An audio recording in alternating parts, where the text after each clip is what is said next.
Bien, hablando acerca del proyecto, aquí en el Classroom, en la parte de examen final se encuentra una rúbrica que nos menciona 6 criterios de calificación que he colocado, que están muy relacionados a las diferentes partes que tiene el proyecto. Vamos a ver. Lo primero que tiene que tener el proyecto es la descripción, ¿sí? Descripción. Eh, Esta descripción tiene que ver con la ubicación y algunas características técnicas del proyecto. Tal vez en vez de características técnicas, tendría que ser la información demográfica. Es algo que ustedes ya han realizado en el primer parcial, ¿no? En la parte del primera parte del proyecto, en el primer parcial, han sacado un lugar, han sacado toda la información socioeconómica y demográfica y también han ubicado todo lo que es el sistema de transporte de aquel lugar, ¿no? Eso han hecho la primera parte del proyecto, en el primer parcial. Luego, en la segunda parte, han hecho lo que es la problemática, identificar un problema central o importante de la zona. Luego viene la justificación, explicar la razón por la que se pretende realizar una mejora y los beneficios a corto y largo plazo. Esa justificación podría ser lo que ustedes han identificado como necesidad, ¿ya? Entonces, esas 3 cosas ya prácticamente las tienen en la primera y en la segunda parte del proyecto que se han realizado en el primer y segundo parcial. Ahora, ¿qué les tocaría hacer?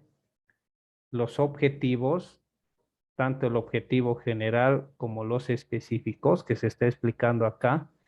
Cuando hablamos del objetivo general, nos estamos refiriendo a la meta final que pretendemos conseguir, mientras que los objetivos específicos nos referimos a los pasos que tenemos que alcanzar para poder conseguir el objetivo general, ¿sí? Y después las alternativas. Las alternativas nos referimos a posibles soluciones, por lo menos 2, que pueden llevar a solucionar el problema que afecta eh, todo, ¿no? Entonces, hay que plantear 2 alternativas justificadas donde se explique claramente qué es lo que se pretende hacer y qué es lo que se puede hacer a fin de solucionar el problema. Y finalmente, hablamos de las conclusiones y recomendaciones. En conclusiones, se debe mencionar la opinión personal que se tiene sobre el problema central y la importancia de tomar medidas. En recomendaciones, se debe sugerir una alternativa que a nuestro juicio pueda ser la mejor opción. Entonces, todo esto tiene que tener el proyecto que es una continuación de lo que ya se ha estado haciendo en el primer y segundo parcial. O sea, eso que tienen en el primero y segundo parcial tienen que mejorarlo, unirlo y presentar todo en un solo documento PDF. Tiene que estar en formato, tiene que tener carátula y tiene que ser como si fuera un solo documento, no separado, ¿no? Por decir primera parte, segunda parte, eso no sirve, ¿no? Tiene que ser todo en conjunto, ¿sí? Dime, Ruth, ¿quieres preguntar algo?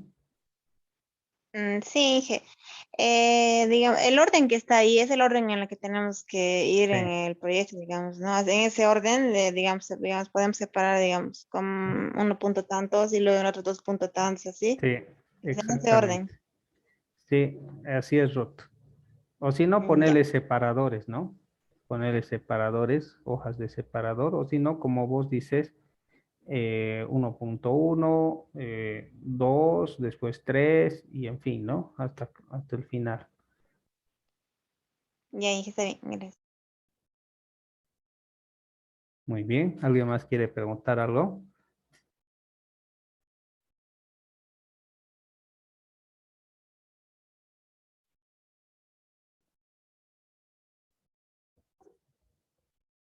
Inge, ¿cuál formato se está manejando para la presentación del proyecto? Es que yo he presentado mis trabajos en el APA clásico, pero APA, siempre me califica baja nota. yo siempre te califico baja nota. Tal vez por el contenido, ¿no? Muy pobre debe ser, pero realmente es el formato APA, ¿sí? Mucho depende también del contenido, ¿no? Algunos me entregan trabajos con 2 hojas, 3 hojas, o sea que nada que ver, ¿no?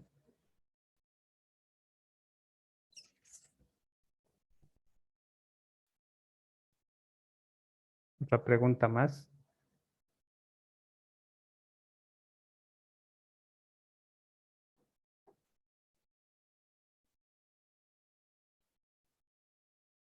Bien, vamos a ir al texto y vamos a terminar lo que nos falta, ¿no?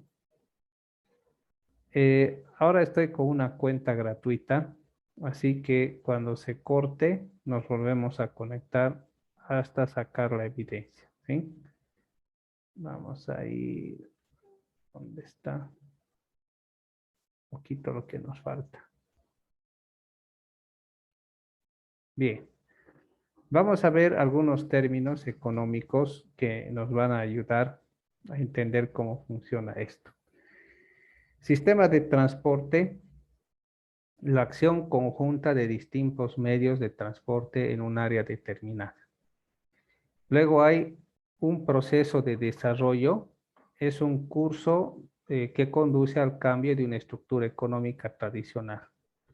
La idea es de que lo tradicional no conduce al progreso, no conduce a la modernización ni al crecimiento económico. Así que se necesita siempre tener un cambio de estructura económica fuera de la tradicional que va a repercutir en crecimiento y progreso, ¿sí? Aquí nos habla del proceso de crecimiento, se entiende al estudio de un proceso desarrollado que aumenta la cantidad o la calidad de la producción de bienes en el interior de un área determinada. Un proceso de crecimiento a largo plazo puede comportar depresiones pasajeras, es decir, que no siempre va a ser una curva de subida, puede tener sus bajones, pero viendo líneas generales siempre va a existir un progreso. Y aquí se habla del sistema capitalista, que es el que más efectivo ha sido en este sentido. Ya hemos visto un video de eso. Hablamos del proceso de industrialización, que es un proceso especial de crecimiento en el que el empleo de maquinaria y la utilización de energía aumenta más en el empleo de mano de obra. ¿Sí? La industrialización es esencial. Aquí está un poco explicando lo que es valor de tráfico. Como quiera que los medios de transporte actualmente conocidos difieren unos de otros en muchos aspectos, desde un punto de vista de su capacidad para el transporte de masas, su rapidez, su calculabilidad, su seguridad y la estructura y el importe de sus costos referidos a unidad de transporte, hemos de poseer un instrumento con cuyo auxilio podamos efectuar comparaciones generales. Entonces, el valor de tráfico nos permite realizar comparaciones entre las diferentes modalidades del sistema de transporte. Algunos son más rápidos, otros llevan más carga, son más económicos, más caros. Así que dependiendo a las características positivas que tenga una modalidad de transporte, se le asigna una puntuación. Entonces, teniendo ya la puntuación en diferentes aspectos o campos a la modalidad de transporte, podemos hacer comparaciones porque ya están calificados los sistemas de transporte en diferentes categorías. Entonces, el valor de tráfico nos ayuda bastante. Y esta era una pregunta de examen, ¿no? Bien. Aquí hay algunos datos, ejemplos que nos ayudan a entender. Bien, la afinidad de una mercadería. Se entiende por afinidad al grado de capacidad para soportar transportes. Hay mercancías que son totalmente insensibles en relación con los transportes, en tanto que otras se estropean, se echan a perder o se hacen invendibles si el transporte no se efectúa con un medio determinado. Hay bienes que solo se prestan para un transporte en grandes cantidades, con lo que en relación a las condiciones de mercado, la expedición por gramos no vale la pena, en tanto que otros solo se expeden de un lugar a otro en cantidades mínimas. Entonces, esto se refiere a que existe transporte específico para cierto tipo de productos. Muchas veces puede ser conveniente el traslado por masa o por grandes cantidades y otras veces puede ser conveniente el traslado en pequeñas cantidades. Mucho depende de las características del mercado y de las particularidades que tenga la mercancía. Hay mercancía que, por ejemplo, tiene que ser de rápida circulación, así que conviene que solamente se lleven cantidades fijas, ¿sí? Porque todo lo que se excede y no se logra comercializar, pues se echa a perder. Pero hay otro tipo de cosas que tienen una larga duración, así que conviene llevar en cantidades grandes a fin de almacenarlas en otro lugar y puedan ir circulando poco a poco. Entonces, mucho depende del tipo de mercadería y el mercado. A eso se llama lo que es la afinidad. Bien, aquí explica todo eso. La fuerza de estructuración económica es un sistema de transportes que vamos a entender la capacidad del mismo para transformar a partir de una posición inicial la estructura económica, provocando así procesos de desarrollo nuevos o modificando los que ya están en curso. Si hablamos de intensidad de la fuerza de estructuración económica de un sistema de transporte, es una función de los distintos planes del valor de tráfico en acción con los planes correspondientes de la afinidad de mercancías a transportar, ¿no? Bien, el área de desarrollo es un área donde se da el impulso al desarrollo y ahí juega un papel importante lo que es el transporte. El área de vaciado, área a cuyas expensas tienen lugar los procesos de crecimiento mencionados, ¿no? Bien. Área de indiferencia, un área que no resulta afectada ni por la fuerza de acción, ni por un medio de transporte en el sistema conjunto, ni por medidas particulares en la política de transporte, ¿no? Entonces, es algo donde las políticas no ejercen su influencia y más se ve a la demanda y la forma de transporte que está disponible.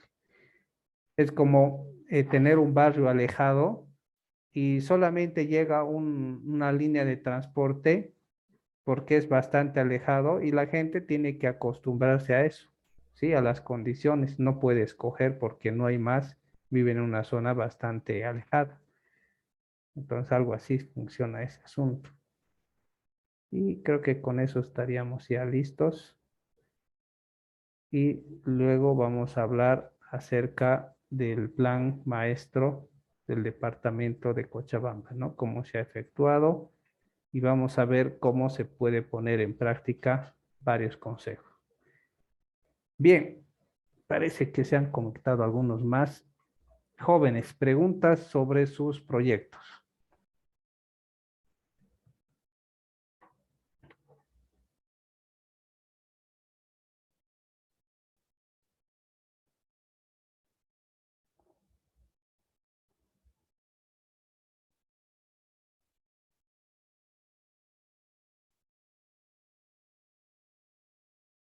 A ver, ¿alguien tiene alguna pregunta?